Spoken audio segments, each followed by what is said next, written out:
ভারত কেন এত উদ্বিগ্ন? গত ৭ ডিসেম্বর সকালের সবচেয়ে চাঞ্চল্যকর খবর ছিল ভারতের পশ্চিমবঙ্গের কাছে তুরস্ক নির্মিত অত্যাধুনিক ড্রোন মোতায়েন করেছে বাংলাদেশ। ভারতীয় গণমাধ্যম ইন্ডিয়া টুডে ও নবভারত এই খবর প্রকাশ করেছে।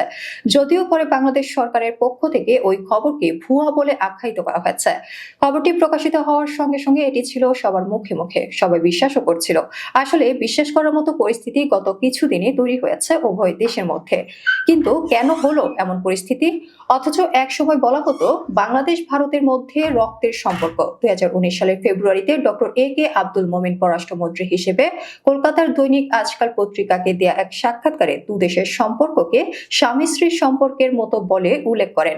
সেই থেকে স্বামী স্ত্রীর সম্পর্ক হিসেবেই চলে আসছিল। প্রধানমন্ত্রী থাকাকালে শেখ হাসিনা এক বক্তৃতায় বলেছিলেন, ভারতকে আমি যা দিয়েছি সারা জীবন মনে রাখবে। বস্তুত বিগত আওয়ামী লীগ আমলে অনেক কিছুই পেয়েছে ভারত, আর সেই কারণেই শেখ হাসিনাকে ক্ষমতায় রাখতে আপ্রাণ চেষ্টা চালিয়েছে শেষ পর্যন্ত। কিন্তু তার পরিবর্তে ডক্টর মোহাম্মদ ইউনূসের নেতৃত্বাধীন এমন এক সরকার বাংলাদেশে এসেছে যেটিকে ভারত তাদের নিজেদের জন্য ইতিহাসের সবচেয়ে হুমকি স্বরূপ মনে করছে। ডক্টর ইউনূসের ক্ষমতা গ্রহণের শুরুতেই এটা ধরে নিয়েছে, তাই ঠেকানোর চেষ্টা করেছে প্রচন্ডভাবে। ভারত চেয়েছিল ডক্টর ইউনূসের পরিবর্তে অন্য কেউ যাতে সরকার প্রধান হয়। পরিকল্পনা ব্যর্থ হয় ভারতের। সেই থেকেই নানাভাবে চেষ্টা চালিয়ে আসছে এখানে অস্থিতিশীল পরিস্থিতি তৈরি করার, এখানকার সরকার এবং জনগণকে বেকায়দায় ফেলার। ডক্টর ইউনূসের নেতৃত্বাধীন অন্তর্বর্তী সরকারের ক্ষমতা গ্রহণের শুরুতে আগস্ট মাসে তাদের গজলডোবা বাঁধ হঠাৎ করে ছেড়ে দিয়ে বৃহত্তর নোয়াখালী সহ 10টি জেলায় ইতিহাসের ভয়াবহতম বন্যার সৃষ্টি করে ভারত।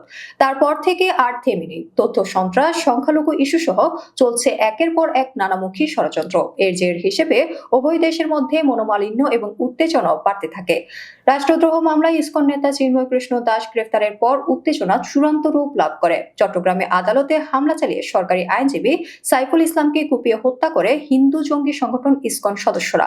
কলকাতায় বাংলাদেশ হাই কমিশন ঘেরাও করে ভারতীয়রা। বাংলাদেশ সীমান্তবর্তী এলাকাগুলোতে ভারতীয়দের বিক্ষোভ হয় এবং এক পর্যায়ে ২রা ডিসেম্বর আগরতলায় বাংলাদেশের সহকারী হাই কমিশনে হামলা ও ভাঙচুর হয়, যা নিয়ে বাংলাদেশেও তীব্র উত্তেজনা তৈরি হয়।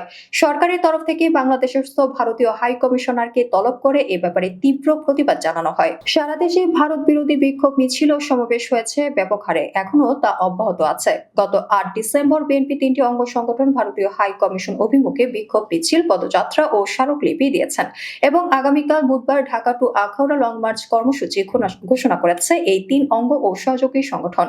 কিন্তু মিছিল বা বিক্ষোভের মধ্যেই সীমাবদ্ধ থাকছে না। উত্তেজনাকর পরিস্থিতির জের হিসেবে উভয় দেশের জনগণের মধ্যে অনেকে সামরিক হস্তক্ষেপের আশঙ্কাও করছেন। এ নিয়ে উদ্বেগ উৎকণ্ঠাও দেখা দিয়েছে।